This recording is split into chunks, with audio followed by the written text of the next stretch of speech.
உயர உயர பறந்தாலும் ஊர்க்குருவி பருந்தாகாது அப்படின்னு சொல்லுவாங்க. அப்படி நீ எவ்வளவுதான் பறந்தாலும் இஸ்ரேல் நீ பருந்தாக முடியாது. இது ஈரானினுடைய மேப். விமானங்கள் ஈரானுடைய வான்பரப்பை பயன்படுத்தல அப்படிங்கிறது தெளிவா இதுல நீங்க பார்க்கலாம். இது லைவ் ஃபிளைட் ரேடர்ல எடுத்த புகைப்படமா இருக்கு. அட் த சேம் டைம் இதை பாத்தீங்க அப்படின்னு சொன்னா 2 விமானங்கள் மட்டும் ஈரானுக்குள்ள தென்சீன கடல்ல நிலைநிறுத்தி வைக்கப்பட்டிருந்த அமெரிக்காவினுடைய பெரிய விமானம் தாங்கி கப்பலும் அதனோடு சேர்ந்து அதனை பாதுகாக்கிறதுக்கு இருந்த ஒரு கப்பல் குழு ஒன்று மத்திய கிழக்கு நோக்கி நகர்த்தப்பட்டது. வெனிசுவேலாவுக்குள்ள போய் வெனிசுவேலாவினுடைய ஜனாதிபதியை ஒரு நாள்ல தூக்கிட்டு வந்தா மாதிரி ஈரானுக்குள்ள போய் நீங்க உங்களோட வேலையை செய்ய முடியாது. வெனிசுவேலா மாதிரி இல்லை ஈரான். கத்தாரினுடைய பேஸ் அதை முதலாவது அடிப்பாங்க. அதுக்கு அடுத்தது ஈராக்லையும் சிரியாவிலையும் இருக்கிற பேஸ்களுக்கு டிரெக்டா ஈரான் அடிக்கக்கூடிய வாய்ப்புகள் இருக்கு. கடைசி நிமிடத்துல சவுதி அரேபியா, கத்தார் மற்றும் துருக்கி இந்த 3 நாடுகளுமே ஒன்றிணைந்து அமெரிக்காவுக்கு இப்ப யுனைடெட் அரப் எமிரேட்ஸினுடைய ஒரு தூதுக்குழு ஒன்று இஸ்ரேலுக்கு போயிருக்காங்க. இஸ்ரேலுக்கு போய் இஸ்ரேலினுடைய மொசாட் கிட்ட கேட்டிருக்காங்க. என்ன அப்படின்னு சொன்னா, சவுதியை எதிர்க்கிறதுக்கு இஸ்ரேலினுடைய மொசாட்டும் UAE-யும் ஒன்றிணைஞ்சு இப்ப நம்ம சவுதியை யமனுக்குள்ள இருந்து விரட்டணும். இன்றைய நாளுக்குரிய காணொலியை பார்க்க வந்திருக்கிற அனைவரையும் வரவேற்கிறேன். ஈரான் அமெரிக்கா யுத்தம் கிரிட்டிக்கலான ஒரு கண்டிஷன்ல இருக்கு. எந்த நேரங்களும் யுத்தம் வெடிக்கலாம் அப்படின்னு சொல்லியிருந்தேன். பட் யுத்தம் ஆரம்பிக்கல. என்ன நடந்துச்சு அப்படிங்கறத நம்ம பார்க்கத்தானே வேணும். அந்த அடிப்படையில அமெரிக்கா ஈரானுக்கு அடிக்கிறதுக்குரிய எல்லா வகையான ஏற்பாடுகளையும் செஞ்சு வச்சிருக்காங்க. ஈரானுக்கு அடிக்க போறோம் அப்படிங்கிற அடிப்படையில தான் அமெரிக்காவினுடைய காய் நகர்த்தல்களை அமெரிக்கா நகர்த்தி கொண்டு இருந்தாங்க. இதே நேரத்துல ஈரானினுடைய இன்டெலிஜென்ஸுக்கு தகவல் கிடைச்சிருக்கு. என்ன அப்படின்னு சொன்னா, அமெரிக்கா ஈரானை தாக்க போகுது. சோ ஈரான் அனைத்து தயார்படுத்தல்களையும் செஞ்சு போட்டு ஈரான் ரெடி ஆயிட்டாங்க. பதில் நடவடிக்கை கொடுப்பதற்கும் ஈரான் தயாராகிட்டாங்க. அதாவது அமெரிக்கா ஈரானுக்கு அடிக்க போகுது அப்படிங்கிற கடைசி நிமிடங்கள்ல கூட ஃபோக்ஸ் நியூஸுக்கு அப்பாஸ் ஆராய்ச்சிக்கு என்ன செஞ்சிருந்தார் அப்படின்னு சொன்னா பேட்டி கொடுத்திருந்தார். அந்த நேரங்கள்ல அவரும் சொல்லியிருந்தார். என்ன அப்படின்னு சொன்னா, எந்த ஒரு சந்தர்ப்பங்களையும் ஈரான் பதிலடி வழங்குவதற்கு தயாராயிருக்கு. யாரு வந்தாலும் பிரச்சனை இல்லை, ஈரான் மாறி அடிக்கும் அப்படிங்கிற ஒத்த முடிவோட ஈரான் இருந்தாங்க. இந்த நேரங்கள்ல தான் அமெரிக்கா நேற்று திடீர்னா மாதிரி ஒரு அறிக்கை ஒன்றை வெளியிட்டாங்க. என்ன அப்படின்னு சொன்னா, ஈரான்ல நடந்து கொண்டு வர போராட்டங்களை கண்காணிக்கிறதுக்குரிய வேலைகளை செஞ்சு கொண்டிருக்கோம் அப்படின்னு சொல்லியிருந்தாங்க. சோ அதன் பிறகு ஈரானும் அவர்களினுடைய வான்பரப்பை திறந்து போட்டு திருப்பி மீண்டும் 3 மணித்தியாலங்கள் எக்ஸ்டெண்ட் பண்ணினாங்க அவர்களினுடைய வான்பரப்பை முழுமையாக கட்டுப்படுத்தி வைக்கிறதுக்கு. அந்த நேரங்கள்ல இந்த புகைப்படத்தை நீங்க பார்க்கலாம். இது ஈரானினுடைய மேப். விமானங்கள் ஈரானுடைய வான்பரப்பை பயன்படுத்தல அப்படிங்கறது தெளிவா இதுல நீங்க பார்க்கலாம். இது லைவ் ஃபிளைட் ரேடர்ல எடுத்த புகைப்படமா இருக்கு. அட் த சேம் டைம் இதை பாத்தீங்க அப்படின்னு சொன்னா 2 விமானங்கள் மட்டும் ஈரானுக்குள்ள உள்நுழைஞ்சு கொண்டு இருக்கு. இந்த விமானங்கள் சைனாவினுடைய ஷென்சன் மாகாணத்தில இருந்தும் இன்னொரு மாகாணத்தில இருந்தும் 2 விமானங்கள் ஈரானுக்குள்ள வந்திருக்கு. எதற்காக இது வந்துச்சு அப்படின்னு சொல்லி தெரியல. பட் பயணிகளை ஏற்றி கொண்டு வர ஒரு சாதாரண பிளைட் தான் அப்படின்னு சொல்லப்படுது. என்ன காரணம்னா, உலக நாடுகள்ல இருக்கிற எல்லா விமானங்களுமே ஈரானுக்குள்ள வாரத்துக்கு நோட்டம் வெளியிட்ட இந்த நேரங்கள்ல சைனாவினுடைய இந்த விமானங்கள் ஈரானுக்குள்ள வந்தது கேள்வியை எழுப்பி இருந்துச்சு. சோ இது எல்லாமே நேற்று நடந்த விடயங்களாக இருந்துச்சு. இன்னைக்கு அமெரிக்கா சில தகவல்களை வெளியிட்டு இருக்காங்க. குறிப்பாக என்ன அப்படின்னு சொன்னா, கடைசி நிமிடத்துல சவுதி அரேபியா, கத்தார் மற்றும் துருக்கி இந்த 3 நாடுகளுமே ஒன்றிணைந்து அமெரிக்காவுக்கு பெரிய அளவிலான ஒரு அழுத்தத்தை அமெரிக்காவுக்கு கொடுத்திருந்தாங்க. அது மட்டும் இல்லாம அமெரிக்காவினுடைய இன்டெலிஜென்ஸும் டொனால்ட் ட்ரம்ப் கிட்ட சொல்லியிருக்காங்க, நீங்க இப்ப போய் திடீர்னு ஈரானுக்கு அடிக்கலாம், பிரச்சனை இல்லை. ஆனா ஈரான் மாறி அடிச்சான் அப்படின்னு சொன்னா மத்திய கிழக்கு மட்டும் இல்ல, முழு உலகத்திலையும் பெரிய அளவுல பாதிப்பு ஏற்படுத்தும். அமெரிக்கா உங்களுக்கு ஈரானுக்கு அடிக்கிற அளவுக்கும் ஈரானை அடிச்சு நீங்க நினைக்கிற மாதிரி வெனிசுவேலாவுக்குள்ள போய் வெனிசுவேலாவினுடைய ஜனாதிபதியை ஒரு நாள்ல தூக்கிட்டு வந்தா மாதிரி ஈரானுக்குள்ள போய் நீங்க உங்களோட வேலையை செய்ய முடியாது. வெனிசுவேலா மாதிரி இல்லை ஈரான். ஈரான் அப்படிங்கிற நேரடியாக எதையும் எதிர்கொள்றதுக்கு தயாராக இருக்காங்க. ஈரான் என்ன செய்வாங்க அப்படின்னு சொன்னா, அமெரிக்காவினுடைய பேஸாக இருக்கிற தலைமையகமாக இருக்கிற மத்திய கிழக்குல இருக்கிற கத்தாரினுடைய பேஸ் அதை முதலாவது அடிப்பாங்க. அதுக்கு அடுத்தது ஈராக்லையும் சிரியாவிலையும் இருக்கிற பேஸ்களுக்கு டிரெக்டா ஈரான் அடிக்கக்கூடிய வாய்ப்புகள் இருக்கு. இந்த பேஸ்லயுமே கிட்டத்தட்ட பலாயிரக்கணக்கான அமெரிக்க துருப்புகள் இருக்காங்க.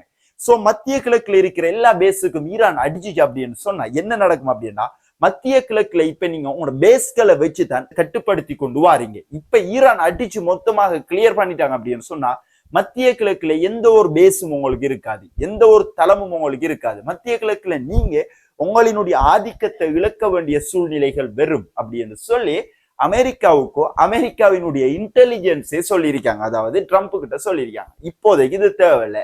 என்னடா ஈரானினுடைய கவர்மெண்ட் வந்து மிக பலமாக இருக்கு, நாம எதிர்பார்த்ததை விட கடும் பலமாக இருக்கு அப்படின்னு சொல்லி அவங்க சொல்லியிருக்காங்க. அது மட்டும் இல்லாம 3 நாடுகளும் சவுதி அரேபியா, கட்டார், துருக்கி, இந்த 3 நாடுகளுமே வந்து அமெரிக்காவுக்கிட்ட சொல்லியிருக்காங்க என்ன அப்படின்னு சொன்னா, இப்ப நீங்க ஈரானுக்கு அடிக்கத்தான் போறீங்க அப்படின்னு சொன்னா எந்த காரணம் கொண்டும் எங்களுடைய வான்வழியை பயன்படுத்துவதற்கு உங்களுக்கு அனுமதி தரமாட்டோம் அப்படின்னு சொல்லியிருக்காங்க. மேலும் நெத்தன்யாகு குறுக்கால சொல்லியிருக்காரு என்ன அப்படின்னு சொன்னா, இப்ப வந்து நீங்க ஈரானுக்கு அடிங்க பிரச்சனை இல்லை, அடிச்சா ஆனா திருப்பி அடிச்சானல் அப்படின்னு சொன்னா இஸ்ரேல் வந்து கடுமையான ஒரு பாதிப்புக்குள்ளாகும், நமக்கு இன்னும் கொஞ்சம் டைம் வேணும், அதன் பிறகு நம்மளுடைய பாதுகாப்பு நடவடிக்கைகள் எல்லாத்தையுமே மேற்கொண்டதன் பிறகு ஈரானுக்கு அடிப்போம். ஒரு பழமொழி ஒன்று சொல்லுவாங்க தெரியும் தானே, உயர உயர பறந்தாலும் ஊர்க்குருவி பருந்தாகாது அப்படின்னு சொல்லுவாங்க தானே. அப்படி நீ எவ்வளவுதான் பறந்தாலும் இஸ்ரேல் நீ வந்து பருந்தாக முடியாது, உனக்கு எல்லாத்துக்குமே மேல வந்து ஈரான் பலமா இருந்து கொண்டு இருக்காங்க அப்படிங்கிறத இஸ்ரேலினுடைய பிரதமரே டொனால்ட் ட்ரம்ப் கிட்ட சொல்லியிருக்காரு அப்படிங்கறத சிம்பிளா நாம சொல்லலாம். மேலதிகமா ட்ரம்ப் சொல்றாரு என்ன அப்படின்னு சொன்னா, யுத்தத்தை நிறுத்துறதுக்கு ரெடி இல்லை, நாங்க கொஞ்சம் தள்ளி வச்சிருக்கோம் அப்படின்னு சொல்ற. அதாவது அமெரிக்கா இவ்வாறான விடயங்களை செஞ்சு கொண்டிருக்கோங்களே, IRGC மூத்த அதிகாரியான மொஹசன் ரசாய் சொல்லியிருக்காரு என்ன அப்படின்னு சொன்னா, அமெரிக்கா யாரை கையாள்கிறது அப்படின்னு சொல்லி எங்களுக்கு தெரியல, அமெரிக்கா கிட்ட யார் வந்து சொல்றாங்க, யாரு போறாங்க, ஈரானுக்கு அடிக்கணும், நம்ம இப்ப மேற்குறிப்பிட்ட மாதிரி இப்ப ஈரானுக்கு அடிக்கணும், அடிச்சா மாதிரி அடிப்பானல் அப்படிங்கிற மாதிரி நிறைய இன்டெலிஜென்ஸ் தகவல்கள் அமெரிக்காவுக்கு போயிருந்துச்சு. அதனால அமெரிக்கா தாக்குதல் நடத்தல அப்படின்னு சொல்லி இருந்தானே, அதுதான் அவர் சொல்றார். அமெரிக்காவை யாரு கையாளுறாங்க அப்படிங்கிறது எங்களுக்கு தெரியாது, அது எங்களுக்கு தேவையே இல்லாத ஒரு விஷயம். நாங்க இந்த போரை ஆரம்பிச்சோம் அப்படின்னு சொன்னா, ஈரான் இந்த போரை ஆரம்பிச்சு அப்படின்னு சொன்னா பேச்சுவார்த்தை நடத்துவதற்கு எந்த ஒரு இடமும் இருக்காது. அதுக்கு பிறகு கடந்த 12 நாள் யுத்தத்துல நீங்க வந்து அடிபாட்டு போட்டு காலில் விழுந்தோ இந்த யுத்தத்தை நிறுத்துங்க அப்படின்னு சொன்னீங்களே, அப்படி இதுக்கு பிறகு நீங்க சொன்னீங்க அப்படின்னு சொன்னா அது எந்த ஒரு கட்டத்திலே நிறைவேற்றப்படாது. நேற்றும் தான் இன்னைக்கும் தான் வளமையாக உங்களுடைய தாக்குதலுக்கு எப்பயுமே நாங்க ரெடியா இருக்கோம், உங்களுக்கு பதில் நடவடிக்கை அளிக்கிறதுக்கு. அதுக்கு வந்து IRGC-யா இருக்கலாம், ஈரானிய ராணுவமா இருக்கலாம், காவல்துறையா இருக்கலாம், பாதுகாப்பு அமைச்சகமா இருக்கலாம், எல்லாமே வந்து பெர்ஃபெக்டாக ரெடி ஆயிருக்காங்க மாறி உங்களுக்கு அடிக்கிறதுக்கு. நீங்க என்ன அடிக்காது பிரச்சனை இல்லை, மாறி நாங்க உங்களுக்கு அடிப்போம், அதுக்கு நாங்க எப்பயுமே ரெடி ஆயிருக்கோம் அப்படிங்கிற மாதிரி IRGC-னுடைய மூத்த அதிகாரி இந்த விடயங்களை சொல்லியிருக்காரு. அது மட்டும் இல்லாம அமெரிக்கா ஏன் இப்ப ஈரானை தாக்காம விட்டுச்சு அப்படிங்கிறதுக்குரிய மேலதிக காரணமாக இன்னொரு காரணம் சொல்லப்படுது. என்ன அப்படின்னு சொன்னா, இப்ப வந்து தென் சீன கடல்ல நிலைநிறுத்தி வைக்கப்பட்டிருந்த அமெரிக்காவினுடைய பெரிய விமானம் தாங்கி கப்பலும் அதனோடு சேர்ந்து அதனை பாதுகாக்கிறதுக்கு இருந்த ஒரு கப்பல் குழு ஒன்று மத்திய கிழக்கு நோக்கி நகர்த்தப்பட்டிருக்கு. இது மத்திய கிழக்குக்கு வாரத்துக்கு மேலதிகமாக ஒரு கிழமையாகலாம், அதற்கு மேலதிகமாக மேக்சிமம் ஒரு 10 நாள் ஆகலாம். இது வந்ததன் பிறகுதான் அமெரிக்கா ஈரானை தாக்கக்கூடிய வாய்ப்புகள் இருக்கு அப்படின்னு சொல்லியும் மத்திய கிழக்கினுடைய யுத்த ஆய்வியலாளர்கள் வெளியிடுற கருத்துக்கள்ல ஒன்றாகும் இவைகள் இருக்கு.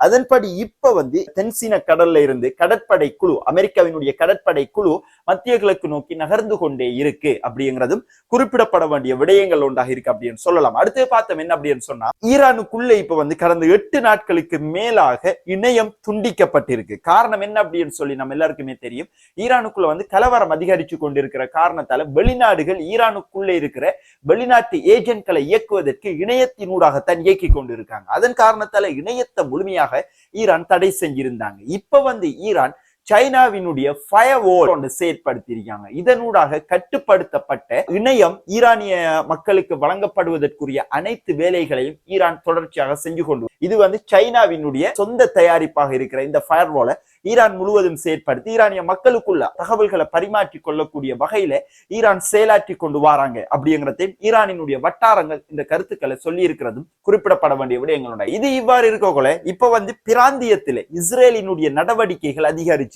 நான் தான் எல்லாம் அப்படிங்கிற மாதிரி கண்மூடித்தனமான பல தாக்குதல்களை இஸ்ரேல் பிராந்தியத்துல செஞ்சு கொண்டு வராங்க. கத்தாரை கூட கடைசியா தாக்கி இருந்தாங்க. இதன் பிறகு வந்து அரபு நாடுகள் எல்லாமே வந்து ஒன்று சேர்ந்து, அரபு இஸ்லாமிய நாடுகள் ஒன்று சேர்ந்து ஒரு கூட்டு படை ஒன்றை நிர்மாணிக்கிறதுக்குரிய பல செயல் திட்டங்களை OIC-ல முன்மொழிஞ்சிருந்தாங்க. இதன் பிறகு வந்து பாகிஸ்தான், சவுதி அரேபியா வந்து கூட்டு படைகளாக, அதாவது பாதுகாப்பு ஒப்பந்தம் ஒன்றை செஞ்சிருந்தாங்க. இப்ப வந்து இந்த பாதுகாப்பு ஒப்பந்தத்துல, அதாவது சவுதி அரேபியா பாகிஸ்தான் பாதுகாப்பு ஒப்பந்தத்துல நாங்களும் இணைய போறோம் அப்படின்னு சொல்லி விருப்பம் சொல்லி இருந்தாங்க துருக்கி. அதன் அடிப்படையில இப்ப வந்து இந்த பாதுகாப்பு ஒப்பந்தத்திற்கான வரைவுகளை தயாரிக்கிற முயற்சியில இந்த 3 நாடுகளினுடைய இன்டெலிஜென்ஸும் இப்ப ஈடுபட்டு கொண்டு வராங்க அப்படிங்கிறத பாகிஸ்தானினுடைய பாதுகாப்பு அமைச்சர் இதை உறுதிப்படுத்தி சொல்லியிருக்கார். பட் இந்த ஒப்பந்தம் அப்படிங்கிற வந்து இன்னும் கையெழுத்தாக இல்ல, கைச்சாத்திடப்படல, வரும் காலங்களில் கைச்சாத்திடப்படும். இதனை தொடர்ந்து 3 நாடுகளும் ஒருமித்த பாதுகாப்பு ஒப்பந்தமாக இவைகள் இருக்கும் அப்படின்னு சொல்லி சொல்லப்படுது. இதுல குறிப்பாக யாருக்கு லாபம் அப்படின்னு சொல்லி பார்த்தோம்னா, எக்கனாமிக் வைஸா பொருளாதார ரீதியாக வீழ்ச்சி அடைஞ்சிருக்கிற பாகிஸ்தானுக்கு இது பெரிய அளவுல ஒரு உதவியாக இருக்கும். ஏன்னா பொருளாதாரத்துல உயர்ந்த நிலையில் இருக்கிற நாடான சவுதி, அதே போன்று துருக்கி, இந்த 2 நாடுகளினுடைய பொருளாதார உதவிகளும் பாகிஸ்தானுக்கு கிடைக்கும். பாகிஸ்தானினுடைய அடுத்த கட்ட நடவடிக்கைகளையும் பாகிஸ்தான் வேகமாக முன்னெடுக்கலாம்.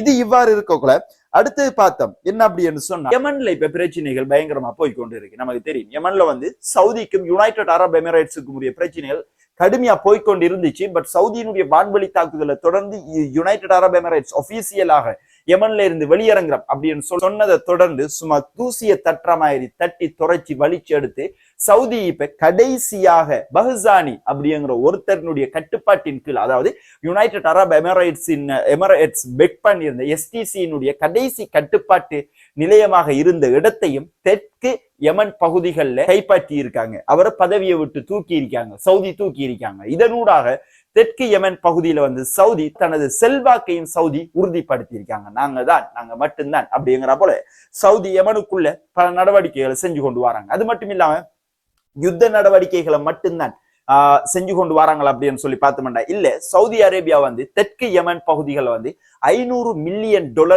அதிகமான வளர்ச்சி திட்டத்தை அறிமுகம் செஞ்சிருக்காங்க. இதுல வைத்தியசாலைகள், பாடசாலைகள், அதே போன்று பொது போக்குவரத்துக்கள் உட்பட முக்கியமான அம்சங்கள் உள்ளடங்கின ஒரு திட்டத்தை சவுதி அறிவிச்சிருக்காங்க. இதனூடாக தெற்கு யமன் பிரதேசம் வருங்காலங்களில் பெரிய அளவுல ஒரு வளர்ச்சி பாதையை நோக்கி நகர்த்தப்படலாம் அப்படிங்கிற அறிவிப்புகளும் இப்ப வெளியாகி கொண்டு இருக்கிற இந்த நேரங்கள்ல இன்னொரு விடயம் ஒன்றை யுனைடெட் அரப் எமிரேட்ஸ் செஞ்சிருக்காங்க அப்படிங்கிற தகவலை இஸ்ரேலினுடைய மீடியாக்கள் ரிப்போர்ட் பண்ணியிருக்காங்க. என்ன அப்படின்னு சொன்னா, யுனைடெட் அரப் எமிரேட்ஸ் இப்ப கம்ப்ளீட்டா இல்லாமக்கிட்டாங்க சவுதி யமனுக்குள்ள இருந்து. இப்ப யுனைடெட் அரப் எமிரேட்ஸினுடைய ஒரு தூதுக்குழு ஒன்று இஸ்ரேலுக்கு போயிருக்காங்க. இஸ்ரேலுக்கு போய் இஸ்ரேலினுடைய மொசாட்டு கிட்ட கேட்டிருக்காங்க. என்ன அப்படின்னு சொன்னா, சவுதியை எதிர்க்கிறதுக்கு இஸ்ரேலினுடைய மொசாட்டும் யுஏஇயும் ஒன்றிணைஞ்சி இப்ப நம்ம சவுதியை யமனுக்குள்ள இருந்து விரட்டணும் அப்படின்னு சொன்னா 2 பேருமே சேர்ந்து பயணிக்கணும். அதுக்குரிய முன்மொழி கொண்ட மொசாட்டு கிட்ட முன் வச்சிருக்காங்க. இது வெளிச்சப்படுத்தி இருக்கு. என்ன அப்படின்னு சொன்னா, நேரத்தோடைய நமக்கு தெரியும் மத்திய கிழக்குல இஸ்ரேலோட